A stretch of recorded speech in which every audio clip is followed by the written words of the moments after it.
Hi, everybody, and welcome to the Club Entrepreneur Podcast, where we talk about entrepreneurship on our college campus and interview experts in their field. I am your co-host, Will Duggan. And hello, everyone. I'm Madhav. I'm your second co-host, and I hope you enjoyed our first episode. For this episode, we have a very special guest, our very own UMass student and a self-made entrepreneur, Finn O'Connor. Hello, Finn. Would you like to introduce yourself? Yes, thank you very much. My name's Finn O'Connor. I'm actually a senior here at UMass. I'm studying building and construction technology, and I've been on a wild entrepreneurial ride. Great. So we have had fun in our club meetings, and we have heard great stories of how about his business. And we'd just like, so Finn, would you just like to give viewers a background and like tell more about your business? Yeah, that story could be, a whole book at this point almost. Yeah, but I guess just like what your business is. Yeah, so currently, I would say I'm kind of in two ventures right now. The main one is the Small Space Design Company, which started out as vintage trailer restorations and kind of has switched to van conversions and vehicle upfits. That's kind of been my, I would say, cash flow business, my short-term cash flow business. And then I'm also working on longer-term real estate goals as well right now. Perfect. So it sounds like it's quite like it has both construction side of it as well as real estate side of it. And so when did you start off with this? Was it during college? Yeah, I would say it was, this is probably when a lot of people's stories shifted, but 2020. That's when I left UVM, the University of Vermont, where I spent my first 2 years studying, and I didn't really know what was next. I just knew I needed to leave there and start something new, and I took that summer to kind of decide where I wanted to go. I ended up finding the Building and Construction Technology program at UMass here. It's a major that I never knew existed, and if I had known right out of high school, I would have come right here straight into that major, but, I guess that is life, and we kind of found it in my own time, and so once I decided on that major, then I'm like, all right, I have no experience in this industry at all. I had no experience building or, in the construction industry. So that's when I was like, all right, I need a project. I want to learn hands-on. I couldn't really go work for anybody that summer, so I quit the job. I was working at a bike shop throughout high school and the first couple years of college during the summers, and I was like, all right, I'm going to have no job, and I'm just going to teach myself how to, restore a trailer. And I spent all of 2020 doing that.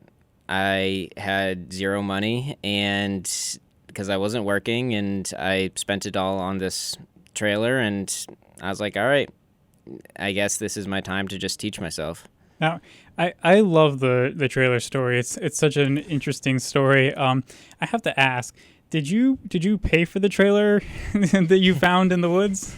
Yeah, so yes, it was paid for. I will fully admit that my dad loaned me the money, $3,000 I think it was, to buy this thing.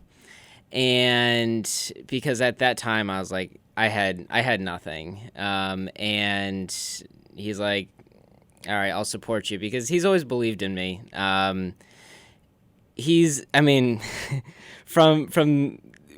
can go back even further to when I was 11 or 12 was the first time I was like, whoa, he actually will let me do some crazy things. So when I was 11, I told him I wanted a project car. And just an 11-year-old kid loves cars, loved building stuff, and so we figured, all right, let's do a father-son project. My dad had done Beetles and Volkswagen buses before, and we found this Porsche 914 on Craigslist for $1,100, and all right, let's go take a look. And it was a disaster. It'd been sitting in a field for who knows, 10, 15 years, and was completely rusted out, but my little kid brain still wanted it, and we were going, so we got it home, and I got maybe 6 months into, the project and realized it was way too much, and basically just sold it for what we bought it for, and it was what it was. But, and then at some point, it was when I was 14, I had flipped a couple things and was able to buy another one of those 914s, this time in much better condition. And, Dad gave up a garage spot for me. Like I was allowed to park it in the garage, and it took up space, and he parked outside. And I mean, so he's always kind of sacrificed a lot for me to be able to do what I do. And I'm really lucky for that. That's awesome. So when you started with the 914s, because I remember you telling me before a story about how you worked in high school doing Porsche restorations. Was that when you got into entrepreneurship, when you started working on these Porsches? I wouldn't say necessarily. I would say you could bring my entrepreneurial kind of thinking back to when I was 8 or 9 and started mowing lawns, like any entrepreneur starts out doing. Like I said, like every single entrepreneur had a landscaping business. So I would say that's when I first was kind of discovering it, but I didn't know that word. I didn't think of it that way. I was just doing what I enjoyed. I liked going out and, making some money for myself and, feeling good about myself at the end of the day for that. And, but I wouldn't say my entrepreneurial journey really started until the end of my freshman year of college. Kind of when I realized, all right, this is not what I want to do. This is not where I want to be. I was on the engineering track to graduate, get a job, and I thought that's what I was going to do. And it was kind of just like the last few weeks of that freshman year when I was like, all right, I don't know what I'm going to do, but it's not this. And that's kind of when the journey started. Awesome. So how did you get started in entrepreneurship after you did your landscaping business, after you spent time mowing lawns? How did you get started into it?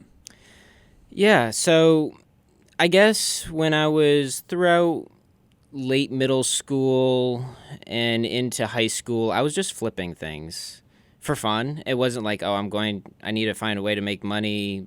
Like, what can I do? It was just for fun. I'm like, oh, that looks like a fun project. I think I can make some money on that. And that's what I was doing. So that's how I bought the second 914 was I flipped, I think it was a couple mopeds and a cargo trailer.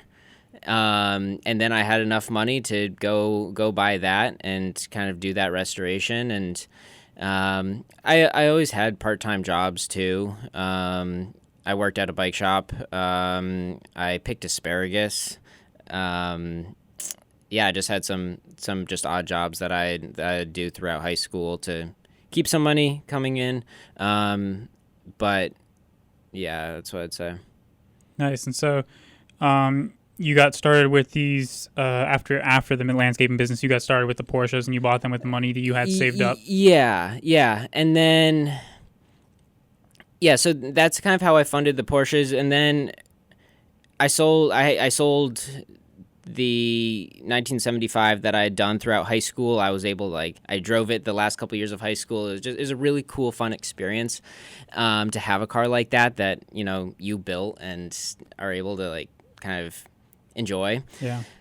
So I had to sell that, and that paid for school, or at least some of my school at UVM. So I kind of was wiped out. I didn't have any assets, and I didn't have any money. All I had was part of an education, and that's kind of when I realized that, I was starting to go down the wrong path per se, or a path that wasn't fit for me.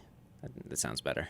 What made you think this wasn't the path for you? Was it that you didn't have any money, or that you were just getting an education? Which, I didn't know it at the time. I didn't know what the words were. But there's just some like, I mean, I guess the word is I wanted to be an entrepreneur, but I didn't know it at the time. When I went to, so I switched from Waldorf school to public school in high school. And public high school really just puts you on one track. You're like, you know, get good SAT scores and go to college, and then get a job after that and work till you're 65. And that was like, that's just what they preach. And coming into high school, I wanted to have my own business, and that's kind of always what I thought about. But then somehow I lost myself in high school and, you know, got caught up in that competitive, getting into a certain college, the whole thing, going into engineering. And I was like, I kind of graduated school with that, you know, on that track. Yeah. And I really struggled in school. I don't know. Yeah, most people probably don't know, but like I really, really struggled in school, especially with engineering. So I think it was just I got through that first year, and I told myself during that first year that I would write a book about it, and I still might, because it was the hardest thing that I'd ever done. Like, you know, I've done quite a bit, and I mean, how hard I pushed myself at school, like, I don't know what that can compare to. Like, I would study for like 14 hours a day, like on the weekends, trying to understand it.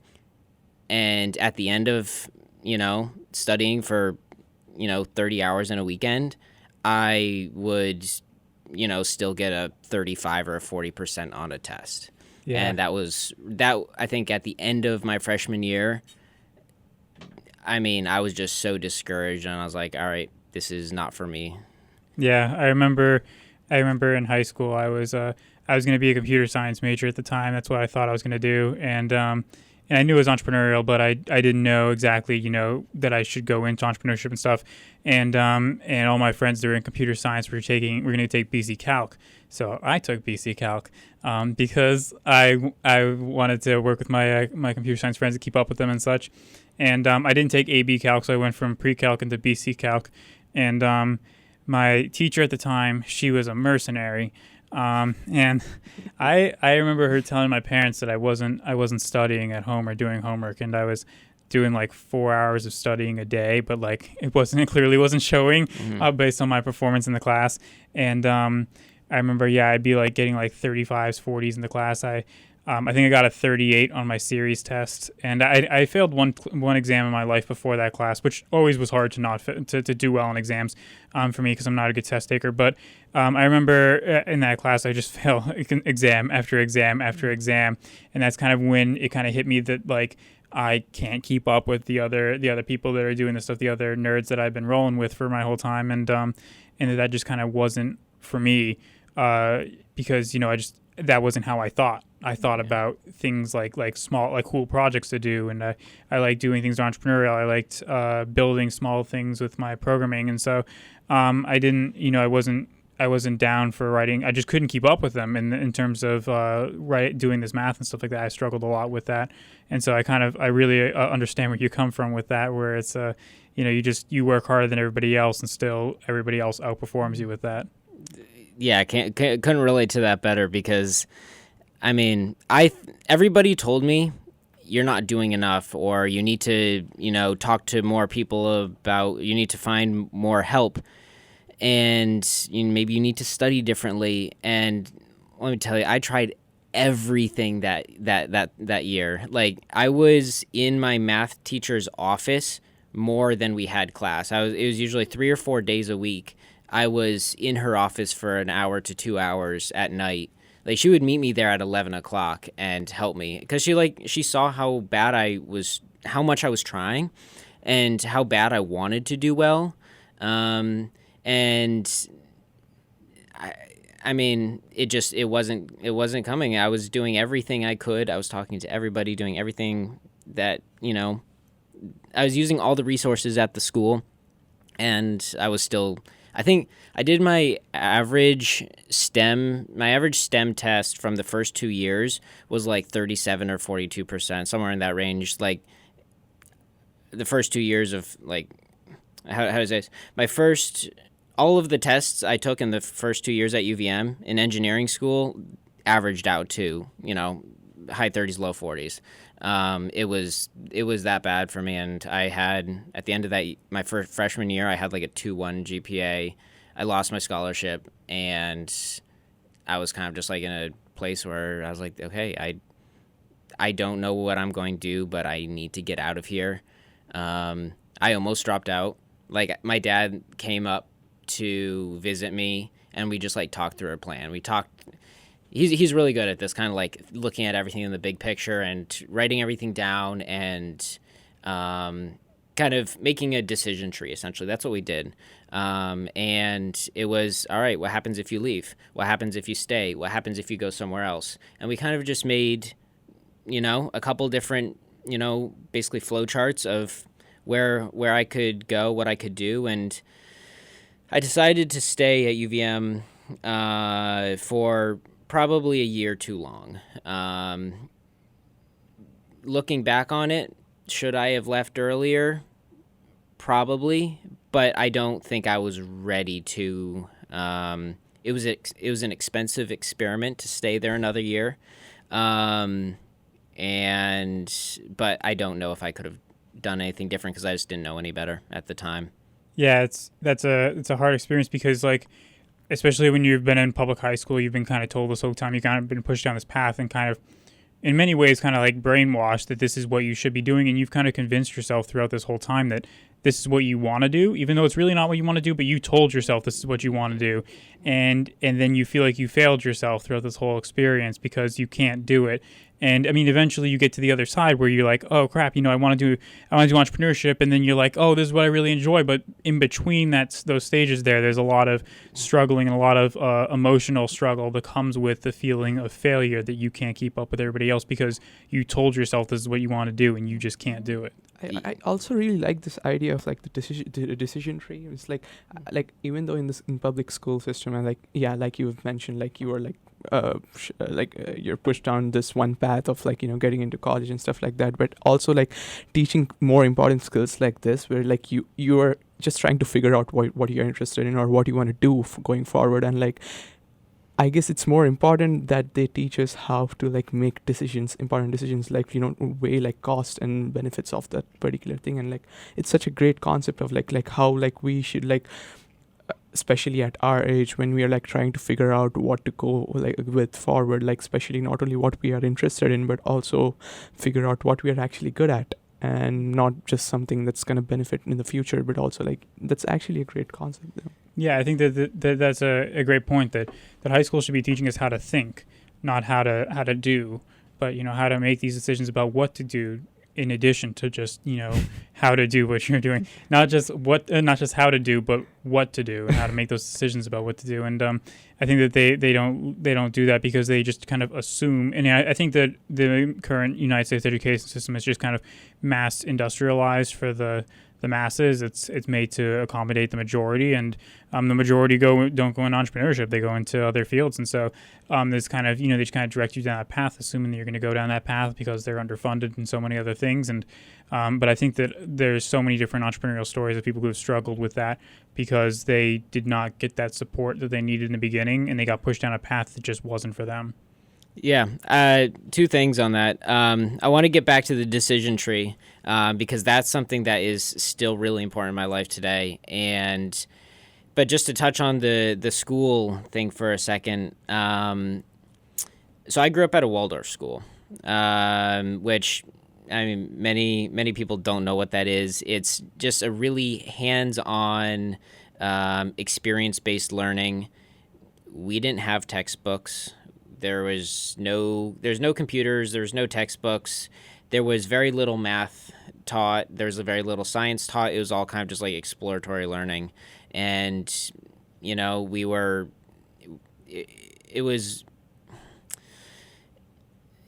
put it simply, we were taught how to learn, not taught facts. And that's how it should be. Yeah. So I think it was a big shock when I came to, the public school system, and I've gone through the public school system and I've gone through the Waldorf system, alternative system, and at some point in my life I want to kind of revisit that and see how I can help kids that were in the same position that I was in. And I know that'll take some time. It's kind of a long-term goal for me, but I definitely think there's a space for a school that is just about practicality and not about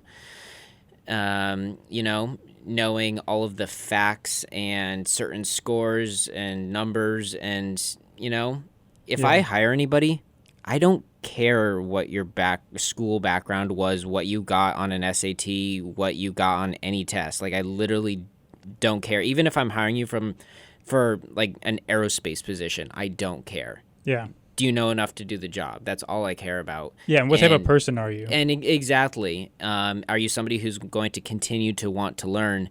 And so I think that's kind of that kind of lesson on how to learn from when I was super young and how to observe. Because what we did is we would go on trips and then we would basically write our textbooks, if that makes sense. Handwritten, just spiral bound pages of what we learned from our experiences. We'd go hiking in the White Mountains, we'd go canoeing, we'd go rock climbing, we'd go we're outside the majority of the day, and there was a farm on the school and that we took care of, and it just taught you responsibility from a really young age. Like, you all had chores on the farm, and you give third graders the chore to bring in the eggs from the chicken coop. Like, that's a lot of responsibility for some third graders. Yeah. And I think it kind of it builds character. And I feel like I attribute that to kind of where I am now.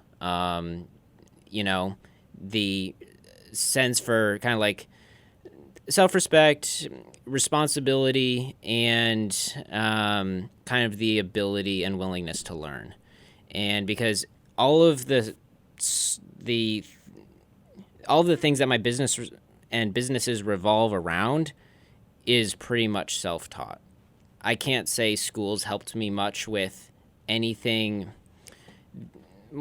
with much that I know. It's more who I know now.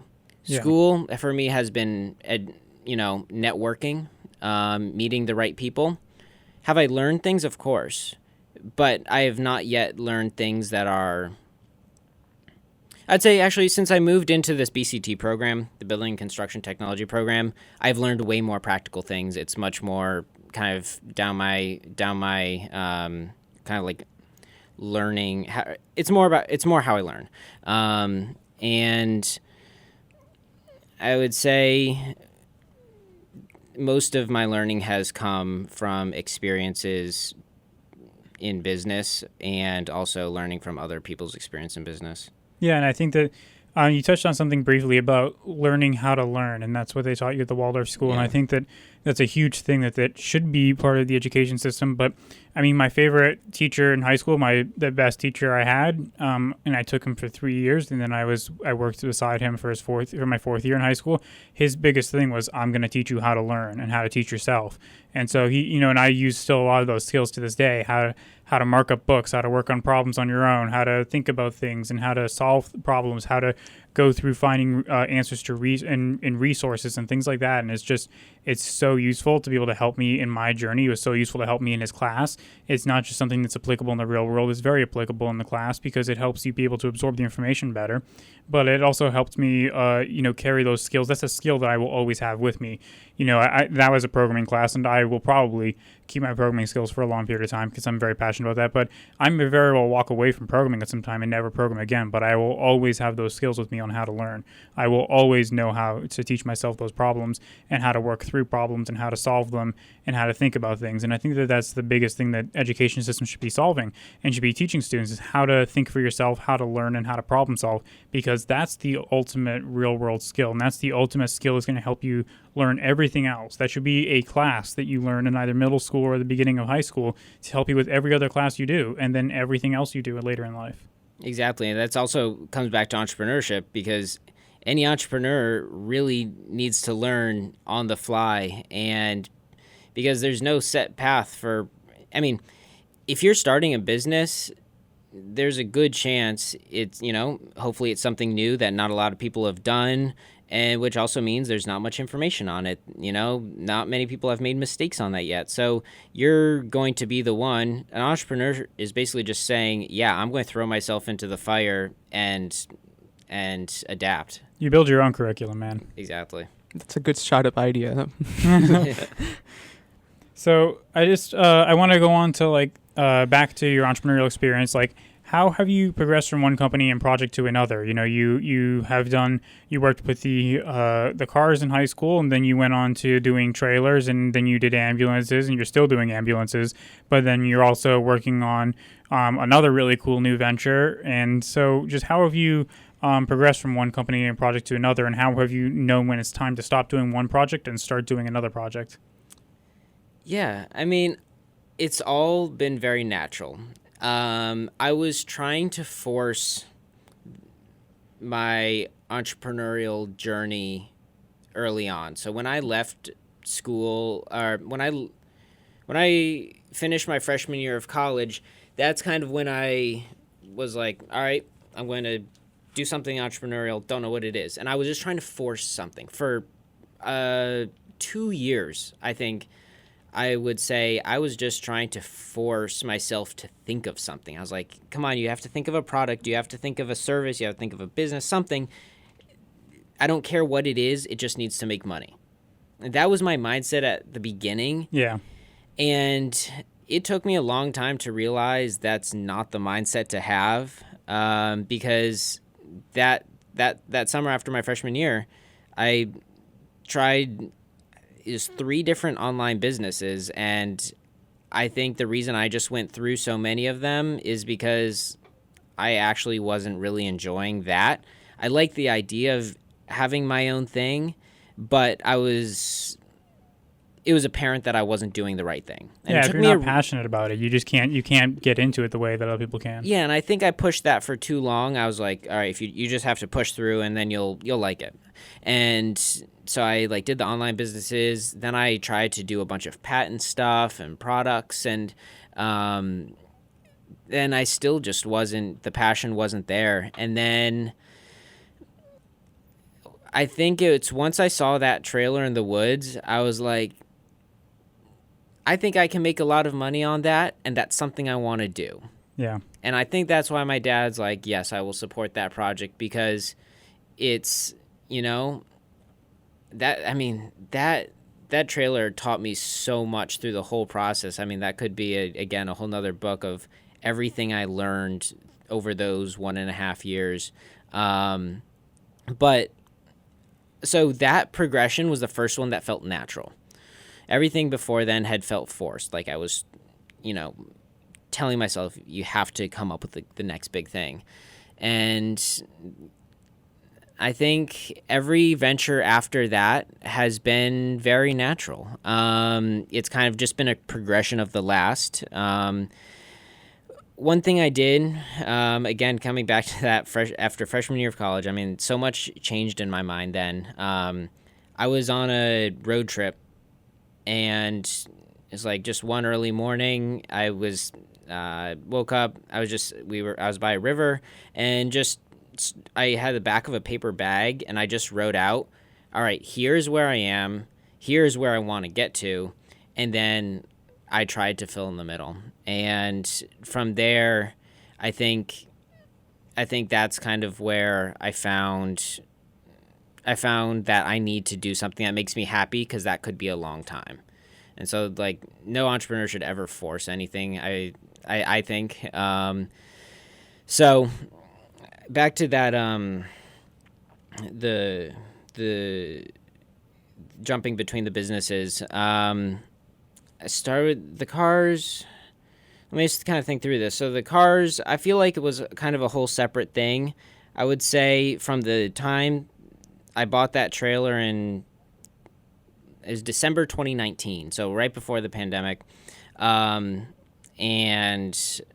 from then on, everything has kind of followed a more certain path. So I did the trailer.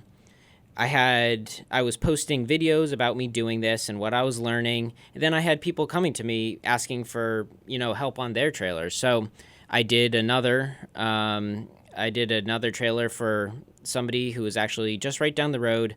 I saw this trailer. It's kind of a funny story and almost a big moment in my life where I saw this trailer. I drove by it every day. Then I finally saw this woman who was like working on it. She's cleaning it out or something.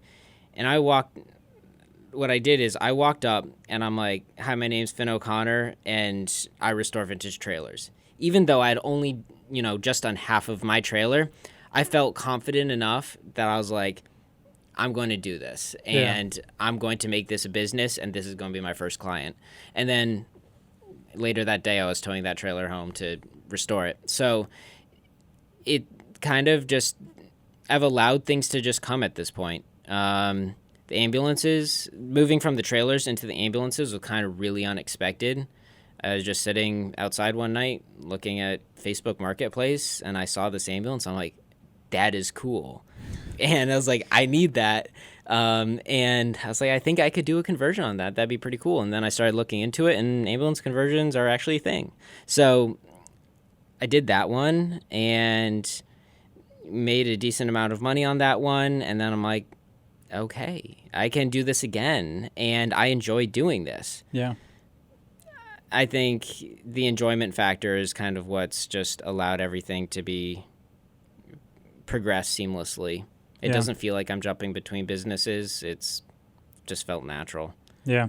Yeah, I think that you talk about how you were halfway through your trailer when you went up and pitched somebody else that you restore vintage trailers, and I think that's a huge thing in entrepreneurial experiences where you just at some point you just got to take the leap and you decide to take that leap, and I don't know, I think to some extent it's faking it till you make it, but I think that part of the successful entrepreneurial journey is that even if that person said no, next time you see somebody else, you would still say, hey, my name's Finn O'Connor. I restore vintage trailers, because at some point somebody's going to say yes, and you're going to learn along that process of like experimenting and talking to people. You're going to learn a lot along that journey, and so I think that's a key thing that you did there, where you took that leap, and it's a great story right there of how you took that risk and you just kind of just talk to that person as if you had that credibility, just to gain the credibility, because you'll have it afterwards. Yeah, you have to. I mean,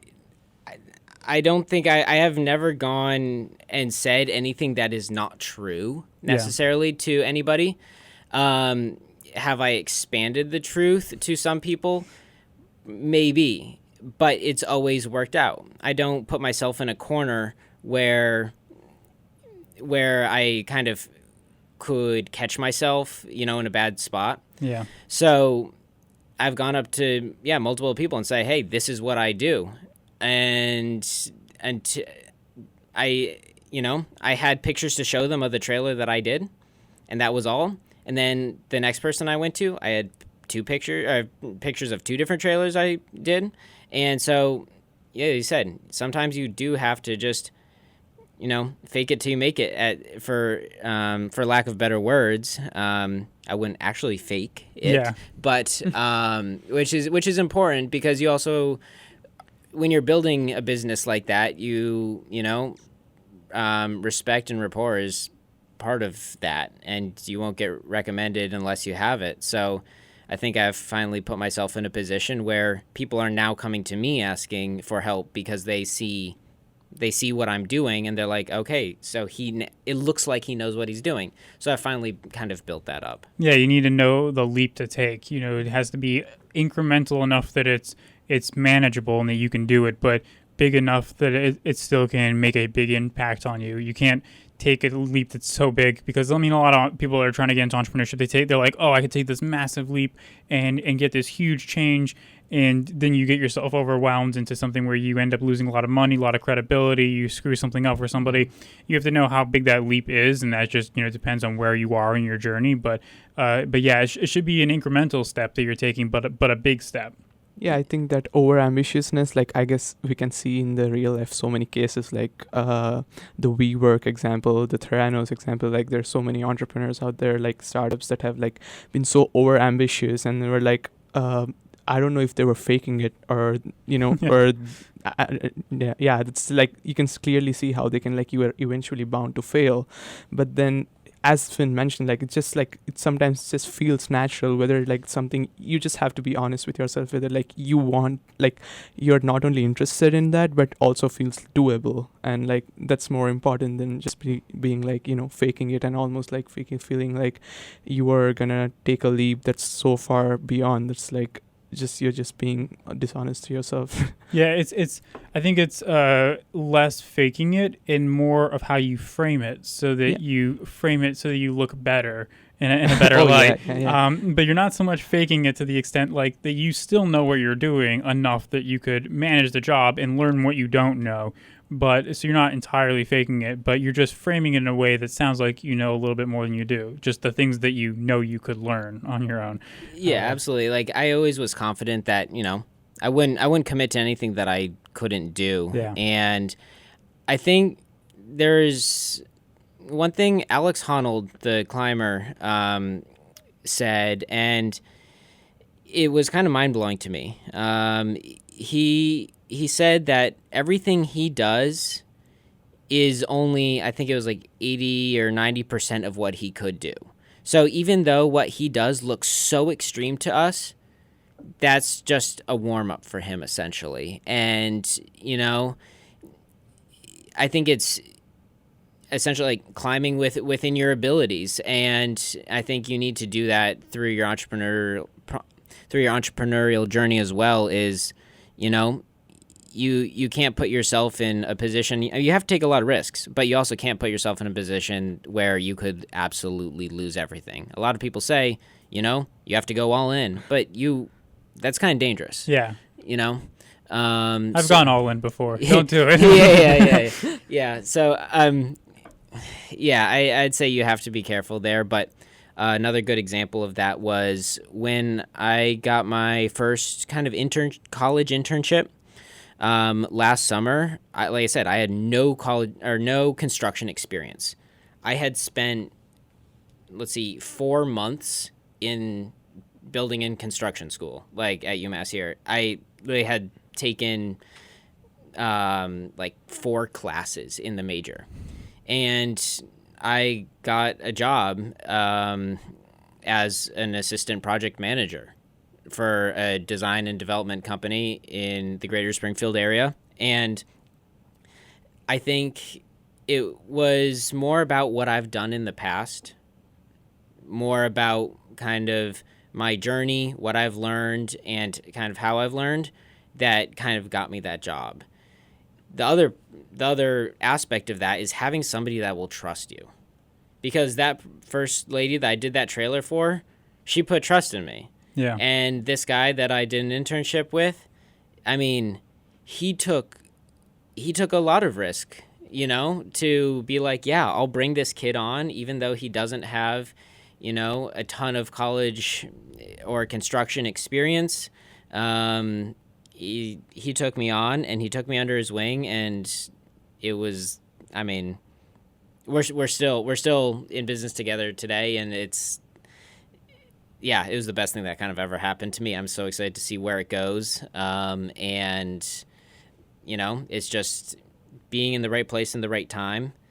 But I'm not going to call that lucky. Yeah. It's luck favors the prepared. Yeah. So you're putting yourself in a position to find those opportunities, I think, is the most important. Yeah.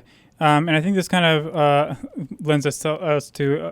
naturally lends us to talking a bit about your current new venture, which you kind of skipped over a bit there. You got hired in as an intern, Yeah. And then you said now you're doing business together still today. Why don't you talk a little bit about that new venture there? Yeah. So It is something that is still very much developing. Not, I can't say a ton, but so I'll just kind of give you a little background of how I got started with him. So this guy, I'll name him Bill Womeldorf. He graduated from the same program that I'm in right now. Kind of when that program was in its earlier stages, and I don't know I don't know when he graduated. It was probably like 2014, I want to say, or something like that. So he's a few years older than me, but still fairly young.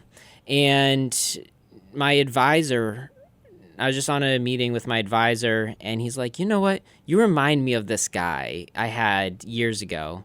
And he's like, I want to put you in contact with him because I think you guys would get along. And so I got his contact, I called him, and he's like, yeah, I'm looking for an assistant project manager, actually. I'm like, great, I don't really even know what that is. I haven't taken any classes related to that. But I told him kind of my story, kind of what we've talked about, my entrepreneurial journey. And I think he just I want to say he saw some of himself in me, but I don't know because I haven't talked to him about that. But it's kind of what I assume because he's just kind of he took such a big risk on me, and he put a lot of faith in me. And that summer, I was pretty much just working like on site, like doing site measurements, and then also kind of working, with the structural engineers, working with the architects, the designers, kind of just coordinating all the projects, which, is what a construction project manager does. And I was only working like 20 hours a week for him because I told him I still have this trailer that I'm working on because I was at the same time I'm like, I need to finish this trailer. But he allowed me to do, kind of more part-time work for him. And I learned so much that summer. Just in 3 months of 20-hour work weeks, I mean, he taught me so much. The connections I made was just, it kind of blew my mind and made me excited for like the future with him and working again for him. So then I was like, all right, I'm going back to school. I can't really work because I was also racing at this point, so I was gone all the time and still training and everything. So we were like, all right, it was the last day of the summer. It was right before school started, and I said, can I have a meeting with you? Because I was just going to come back maybe next year as an intern if he still needed me, whatever. But I was like, let's have a meeting. And I told him what I wanted. I told him kind of my dreams for what I wanted out of my life. And because at this point, he like almost became my mentor. Yeah. Not just a boss, but like an absolute mentor. And I told him what I wanted. And I told him, I was like, what I really want to do is I want to run a really unique kind of camping experience. But not camping, but like more like a unique lodging experience. And I want, because I love the outdoors, I love traveling, I love road trips, camping, all of that. And I wanted to provide that with kind of my own touch on it. And I told him, I was like, this is what I want to do. And he's like, why don't you just do it right now? And like my mind was blown. I was like, and he's like, if you want to do this, we can work together. And at that point I was like, what did you just say? Because I wasn't expecting that. Yeah. And that's kind of when I learned that you have to talk about what you want to do and where you want to go. You have to put that out to people because you never know who knows who. And you're never going to get anywhere if you don't tell anybody, is what I learned. Yeah. And because I wanted to keep everything secret, so nobody got my ideas or whatever. But then I found that was like I was going about it the totally wrong way. And so we've worked all winter. We have weekly meetings planning this new venture, which I'll say it's a unique short-term rental venture. So basically building unique Airbnbs in kind of destination towns. So although, nothing has been, no ground has been broken on this yet. It's a long process. And we are just in the planning stages of that. And I think this summer we're looking to, start actually making some moves now that we have a good plan. We want to take it slowly. We did a lot of market research. We have hundreds of pages of spreadsheets of analyzing different properties and practicing, the analysis portion, and really just making sure it's something that can work. So that's my long-term venture that I'm working on now is getting into that short-term real estate space. Nice.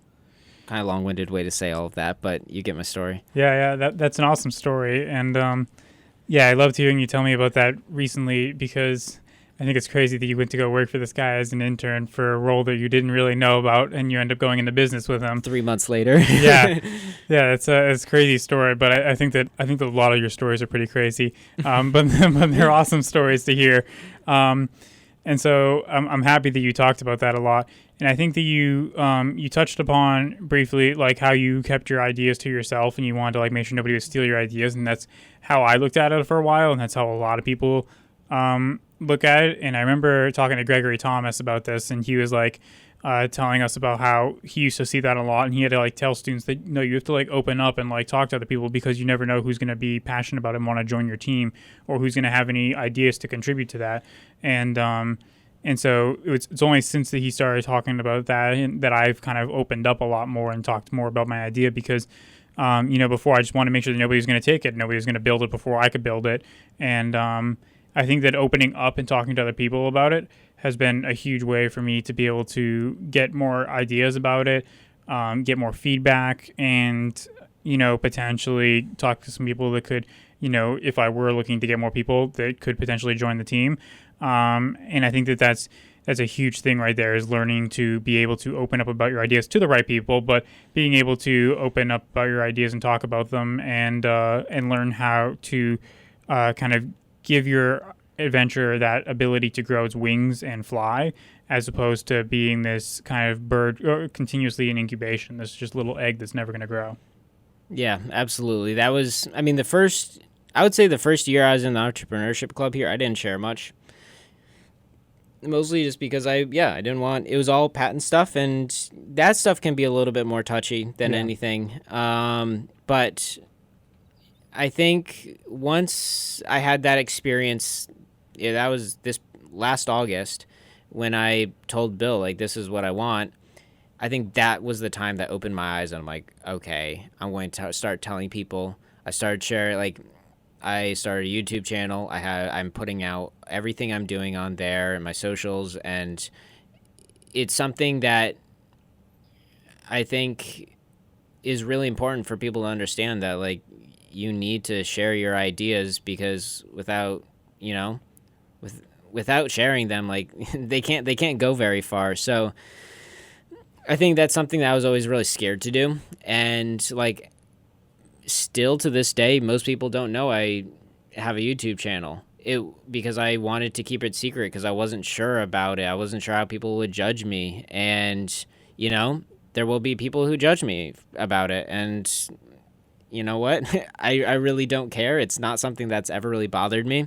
It's also making money at this point, so I'm like, I don't care what you say, because it's paying me. Like, I think once you get to a certain point, you can stop caring about what other people think, because I'm like, it makes me happy, it makes me money, and I don't think you need much else. Yeah, I mean, judging you is their prerogative, but you got to do what's you and pursue your things and push for them all the time. And if other people don't share that same passion, then that's fine. They don't have to join and watch your channel, but you'll find other people that will share that same passion and will jump in.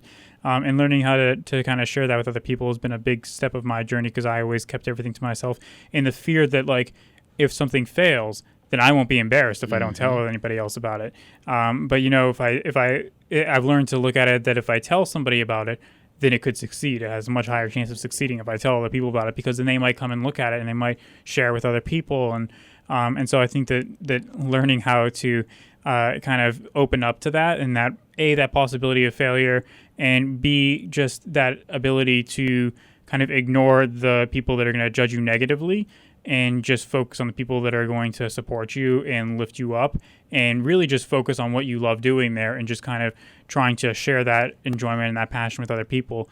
I think learning to be able to do that instead of holding back out of fear is a big step that you have to learn how to take in entrepreneurship, learning how to share what you're doing. And despite the fact that somebody might take it, despite the fact that somebody might knock you down for it, there might be somebody else who might lift you up for it, and you have to learn to value that significantly more than the weight you put towards the people that knock you down.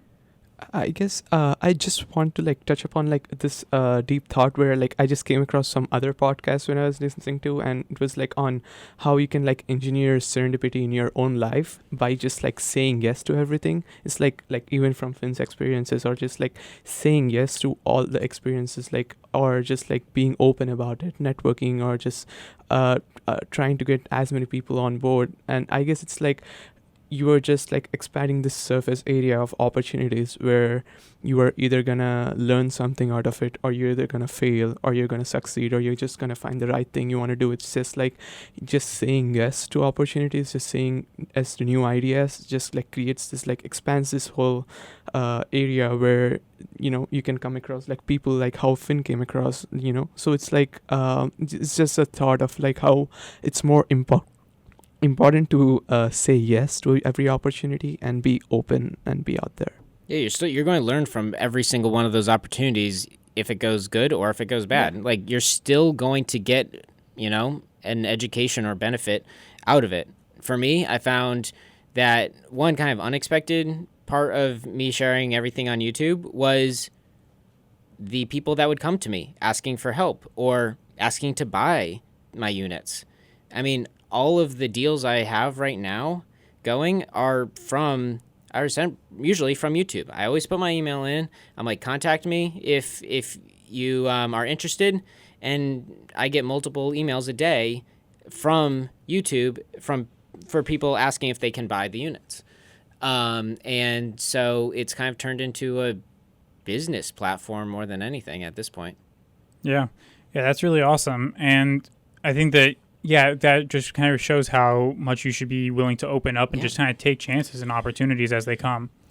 And I wanted to ask you, you talked a little about learning from your failures, but you also learned a lot of stuff despite your failures and despite your successes. In addition, you've learned all sorts of skills that you use towards your ambulances and stuff. I remember sitting in an ambulance with you once, and you were just like casually like, yeah, I redid all the wiring in here and I welded up there in the chassis. And I was just like sitting there thinking, those are two freaking different skill sets that people like pursue as professions, and you're just like casually throwing it out there that you just did that.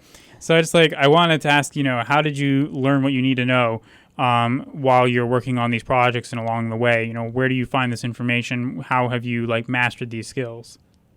Yeah, I mean, that's probably the most common question I get is, how did you know how to do this? And I say I didn't. Like, I did not know how to do this. When I bought that first Porsche, I had no idea how to restore a car, but I knew I was going to figure it out. And, I talked to, when I actually started talking to people, I was probably a 14-year-old kid who is coming into a Porsche shop and being like, all right, I have this car, like, I have questions about it. And, I think the baby face really helped because a lot of people are really, willing to help. And I think they saw that, wow, this kid's actually doing this, and that's awesome, and I want to help. So I think being young has its drawbacks, but it also has a lot of positives, and people are willing to help. And I would say then when I got the trailer, again, I had no idea how to do it. So, but I just knew I was going to figure it out. Like I said, I quit my job and I just worked on it full time. I'm like, I don't care what it takes. I'm going to figure this out. And that's also when I realized, I'm like, wow, all that school I went through, why? Like, because I just taught myself everything I need to know to run a business in the span of a year. Yeah. And I mean, I watched endless YouTube videos. I mean, YouTube is like, it should not be free.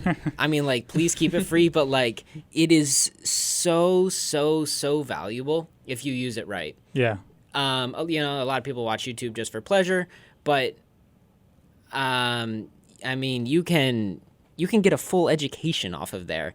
Between Googling, forums, Facebook groups, YouTube, that's how I learned. You can learn more on a podcast than a lecture too.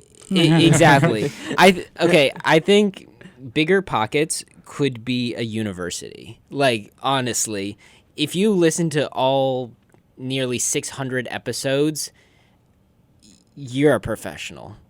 Even if you don't have much experience, like, know more than 99% of anybody else out there about real estate. So it's one of those things that goes back to Hartsbrook. Like, I was taught how to learn, and I was taught kind of how to have a work ethic, and I think that's just kind of how I just taught myself. I bought a welder, and I'm like, I don't know how to weld, but I had my dad had a friend who was a professional welder, and paid him in some barbecue and a couple beers, and he kind of showed me how to weld when I was like 12. And, you know, that was kind of, I mean, yeah, you buy the tool and then you figure it out. Yeah. I've done a lot of computer repairs over my time, and that's kind of how I learned. I'd break things and then open it up and have to fix it, and you just buy the parts and you figure it out. You put them where they go and hope that things work, and you just kind of learn from your mistakes. Yeah, the first time always takes a long time. Like, that trailer, it took me 1.5 years. Now, could I do it in less than half of that time now that I've gone through it? Absolutely. The first ambulance I did, it took a year. Now I'm down to like 30 to 60 days. Yeah. And I mean, yeah, I mean, it just, you teach yourself, you do it, you learn from it, and then you do it again, and you just keep getting better and better. I mean, I've done enough ambulances now that I've gone through almost all of the systems where I'm like, okay, I know how to wire, I know how to plumb, I know how to weld, I know how to insulate, I know how to, do almost everything in there. So that makes me, I'm not scared. The only thing I don't do is mechanical. I'll bring the drivetrain to a shop to have professionally done, because that's just something that's a whole nother skill set. Yeah. That is it's almost not worth my time at this point. Yeah. So, just for the audience, like, who's either listening or even on the video, like, can you just give us a visualization of like how you turn a rusty trailer into a new one, and also, like, since we have been talking about this, like, how profitable it is. Like, you don't have to get into the specifics, but like, just because since we are talking about it, like, what is making you keep continuously doing it while you're also like in school? So yeah, absolutely. So I mean, I'll just give a little overview of kind of what I did on the trailer, and then maybe what I did on the ambulances. So that trailer, it'd been sitting in the woods since 1953.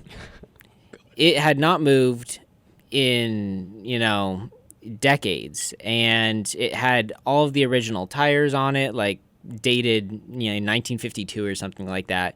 And yeah. So it had its issues. It was leaking. It was rusty. It had holes in the floor. It was a disaster. But like, it's one of those, I was like, all right, I'm going to kind of teach myself how to do it. I just started basically with a list of, all right, what is wrong, and started from the bottom up, and, I cut out the pieces of floor that needed to be cut out, and then, taught myself the proper way to reinstall a new floor, how to make sure it's all sealed properly, and then, I taught myself how to recondition the wood, how to sand and stain, match the stains from, 70 years ago, however long that is. And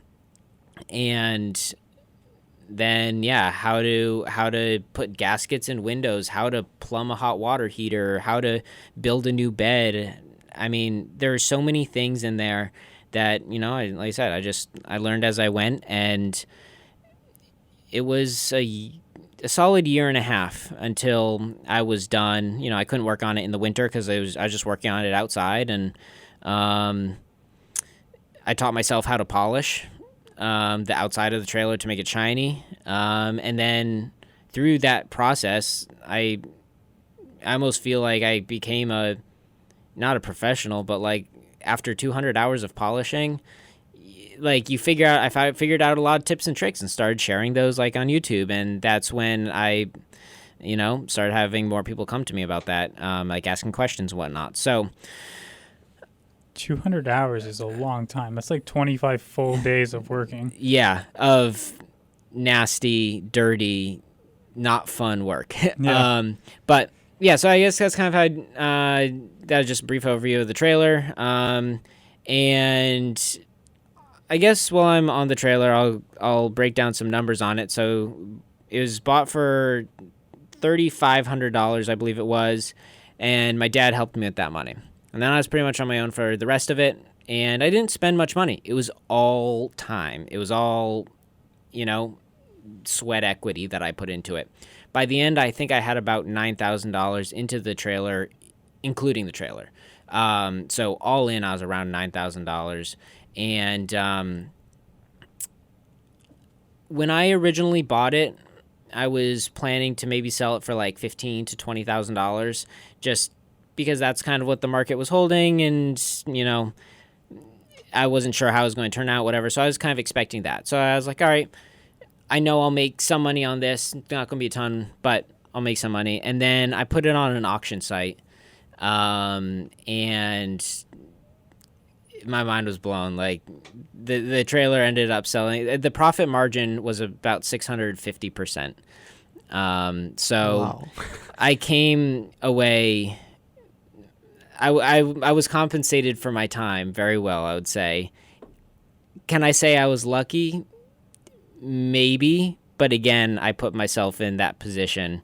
It was right as the market was going up for them. Wait, And can you just tell me how much it did sell for? just under $65,000. Wow, that's way above what you were expecting. Yeah. And that was the time when I was like, okay, I can do this. Yeah. Like, then, yeah, I mean, that was life-changing to me, to be able to see that I didn't know how to do anything, put my mind to it, and then, I got that result in the end. So I was really happy about that. Of course, I paid my dad back very well. I gave him $10,000 back for essentially just like helping me, or not, but like allowing me to use his tools, allowing me to, or him, loaning me some of that money at the beginning, and just to kind of thank you for like Putting that faith in you. yeah, putting that faith in me and being like, yeah, you can do this, and I'll support you doing it. So, and I think I also showed, like, hey, if you invest with me, I'll bring a good return back. And then we did an ambulance together. That first ambulance, he was financially, in that as well. So that wasn't just my own venture. And he came away. He made, I think it was nearly $20,000 on the first ambulance. Wow. I took away a good percentage of the profit as well, but I think he came away with about $20,000 on just that ambulance. And then that's when we're like, why stop? And so then here I am with 4 ambulances now and a van. So there's this 10,000 hour rule, right? Where it's like you become an expert after like doing. So are you getting closer to that? Like, how many have you done already? I think you'd be surprised how little time it takes to convert an ambulance. Oh, okay. In each conversion, in the conversions that I have planned for this summer, I think each one will be under 100 hours of work per ambulance. So, I guess you can't say I'm an expert quite yet, but because I'm not at that 10,000 hours. But I think I've taught myself enough that, I'll keep learning in each one. Each one's different. Each one I will encounter other problems. Like you said, in some of them, I bought one in the winter, and it was a 2009. It was very new, just out of service. But then I took the carpet out, and there was no floor. I was like, oh, God. All right, teach yourself how to build a floor pan and weld it in. And so each one I learned a new skill. I'll never stop learning. And I'll ride the wave as long as I can, as long as the market holds. I have a lot invested right now, so I really hope it keeps holding. The profit's there. It doesn't take much time to do these conversions. And now that I have a system, it would take anybody. Nobody can just, put a couple hours worth of work into it and say, boom, a conversion's done. I have spent hours and hours figuring out the correct systems and whatnot, that I have a plan for each single one now before I even buy it. And that I just basically put my kind of pre-designed system in there, and it's really efficient. And the profit margins, again, are in the hundreds of percents on these. Yeah, you spend 100 hours to do an ambulance, but you spend years getting to that point where you can do 100 hours on an ambulance. If I were to do an ambulance, it would take me 400, 500, 600 hours to do that ambulance. So, yeah, you spent a long time learning to get there. Exactly. And I'm now finally at the point where I'm getting to the point where I'm like, okay, I can do this, and it makes sense. But at the same time, I know it's not what I'm going to be doing long term. Yeah. It's a wave I'm riding right now. Short term, it's bringing in the cash flow that will help me invest in real estate down the road. Nice. So we're running a little low on time now, and there's just two questions I want to wrap up with. The first one is, how do you manage a good work-life balance with all the entrepreneurial activities that you engage in? Wow. So you're just like, no life balance. No, I would say I do. But there are a lot of things I give up. So we won't go too in depth, but I've been doing professional cycling since high school almost, and so that is another 15 to 20 hours of training a week. So I was managing that, school, and then the businesses. And I think throughout high school and early college, that taught me a lot of time management. You wake up every day and you have a set workout that you need to get done at some point during that day. Then you also have assignments that are due, and then you also have business obligations you need to do. And I think over that time, it really just, taught, I didn't realize it, but I was teaching myself time management and kind of schedule control. And I would say that's kind of been, I've carried that on. I haven't lost that. And even though I'm not doing professional cycling anymore, I'm not training. This is my first, I officially kind of retired in February or January after the season ended. And since then, I've had way more time to devote to my businesses and school. Obviously, I'm graduating in a few weeks here. So I think I'm also somebody who needs their schedule full. Yeah. Absolutely, I need my schedule always packed. I always need to be doing something. Otherwise, I get really anxious when I'm not doing anything. Could that be a problem? Maybe. Maybe I should talk to somebody about that. But but it's one of those things. I work better under pressure. Yeah, we can go to talk to that person together. Yeah. But I give up a lot for that. I wouldn't say I had a typical college experience. I have never been to a college party. I don't live on campus. I don't live with friends. I live with my parents. Is it the sexiest thing? No.